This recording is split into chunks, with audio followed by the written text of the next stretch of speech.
அன்பார்ந்தவர்களே, இன்றைய புனித அகஸ்தீன் ஆயர் மறை வல்லுனர். கிபி 354 ஆண்டில் நவம்பர் 13 நாளன்று இவர் பிறந்தார். இப்போ நகரின் ஆயராக புனித அகஸ்தினார் விளங்கினார். இவர் ஏறத்தாழ 100 நூல்களுக்கு மேல் எழுதியுள்ளார். இவரது இறுதி படிப்புகளை நல்ல முறையில் முடிக்க இவரின் பெற்றோர் இவரை கார்த்தேஜ் நகருக்கு அனுப்பினார்கள். தாய் மோனிகா எடுத்த முயற்சிகளுக்கு நேர்மாறாக சிற்றின்பத்திலும் மணிக்கேயம் என்ற தப்பறையான கொள்கையிலும் ஊறி போயிருந்தார். இவருடைய ஜெபத்தினால் புனித அகஸ்தினார் மனமாற்றமடைந்தார். புனித அகஸ்தினார் தன்னுடைய 19வது வயதினிலே லத்தீன் மொழியில் எழுதப்பட்ட ஹோடென்சியஸ் என்ற நூலை முழுவதுமாக வாசித்தார். அப்போதிலிருந்து அவருக்கு இறை ஞானத்தை பெறும்படியாக உண்மை ஞானத்தை பறிய கொண்டிருக்க வேண்டும் என்ற ஆவல் ஏற்பட்டது. இந்த நிலையில் மறைநூலையும் கற்றார். ஆனால் அதில் அவ்வளோ ஈடுபாடு ஏற்படவில்லை. தகாஸ்தே, கார்த்தேஜ், ரோமை, மிலான் ஆகிய நகரங்களுக்கு சென்று உயர்ந்த கலைகளை கற்றுத் தெரிந்தார். தன்னுடைய 30வது வயதில் மணிக்கேய தப்பறைகளை சிறிதாக தவறென்று உணர்ந்தபோதுதான் மிலான் நகரில் புனித அம்ப்ரோசியாரின் அன்பு அரவணைப்புக்குள் வந்து சேர்ந்தார். அவரது இனிய மறையுரை அகஸ்தீனை கொஞ்சம் கொஞ்சமாக கவர்ந்தது. மறைநூலை மீண்டும் படித்தார். இந்நிலையில் இவர், ஆண்டவரே எனக்கு கற்பு என்னும் புண்ணியத்தை தாரும், ஆனால் சிறிது காலம் தாழ்த்தி என்ற ஒரு வேடிக்கையான மன்றாட்டை எழுப்பியதாக இவரே எழுதியுள்ளார். அப்போதுதான் ஒரு நாள் தனது இல்லத்தில் இவர் தனிமையாக அமர்ந்திருந்தார். சிறுவன் ஒருவன் தோன்றி எடுத்து படி என்று 3 முறை சொல்லிவிட்டு மறைந்தான்.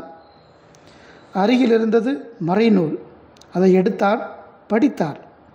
இரவு முடியப் போகிறது, பகல் அண்மையில் உள்ளது. ஆகவே இருளின் ஆட்சிக்குரிய செயல்களை களைந்து ஒளியின் ஆட்சிக்குரிய படைக்கலங்களை அணிந்து கொள்வோமாக என்று ரோமேற்கு எழுதிய நூல் பிரிவு 13:12 கூறப்பட்டதை வாசித்திருந்தார். அதை படித்ததும் எழுந்தார். சிந்தித்தவாறு அம்ப்ரோசியாரை தேடி சென்றார். அவரின் திருவடிகளில் வீழ்ந்தார். இறைவன் இவரது தீச்செயல்களை மன்னிக்க வேண்டுமென கேட்டுக்கொண்டார். தனது 32வது வயதில் முற்றிலும் மனமாறியவராய் திருநீராட்டு பெற்றார். 4 வருடங்களுக்கு பின் குருவாக திருநிலைப்படுத்தப்பட்டார். 42வது வயதில் ஆயராக உயர்த்த பெற்றார். துறவற வாழ்க்கையை விரும்பிய பலரையும் சேர்த்து ஒரு சபையையும் நிறுவினார். உன் வாழ்க்கையில் நீ புரியும் செயல்களுக்கு நீயே முழு பொறுப்பையும் ஏற்றுக்கொள்ள வேண்டும். நீ புரியும் செயல்களுக்கு அழகையோ அடுத்தவர்களோ பொறுப்பல்லர். எனவே கண்ணியமாக நடந்து உனது ஆன்மாவை இறை உதவியுடன் மீட்டுக்கொள் என்பதை அகஸ்தின் உலக மக்களுக்கு கற்றுத்தரும் பாடம்.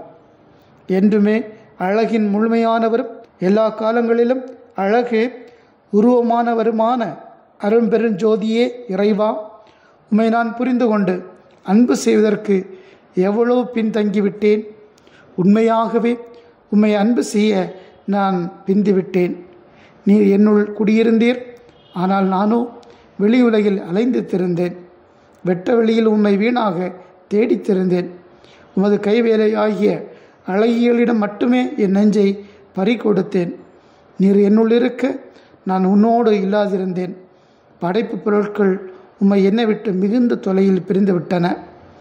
நீர் என்னை அழைத்தீர், ஒலித்தீர், என் செவிகளை துளைத்தது உமது பேரொலி. உமது ஒளியும் ஒளிர்ந்து கொண்டிருந்தது, என் கண்களையே மங்க வைத்தது. இப்போது உம்மிதம் மட்டுமே எனக்கு பசியும் தாகமும். நீர் என்னை தொட்டதுதான் தாமதம். நீர் தரும் பேரமைதிக்காக நான் உருகி நிற்கிறேன் என்பவை புனித அகஸ்தினாருடைய இறைவேண்டலாகும். இவர் 430ஆம் ஆண்டு ஆகஸ்ட் 28ஆம் தேதி இறைவனில் இணைந்தார். அன்புமிக்கவர்களே, இறை உண்மையை நாம் உணர்ந்திட நம்மையே இறைவனில் கையளிப்போம். இறைவன் நம்மை வழிநடத்துவாராக.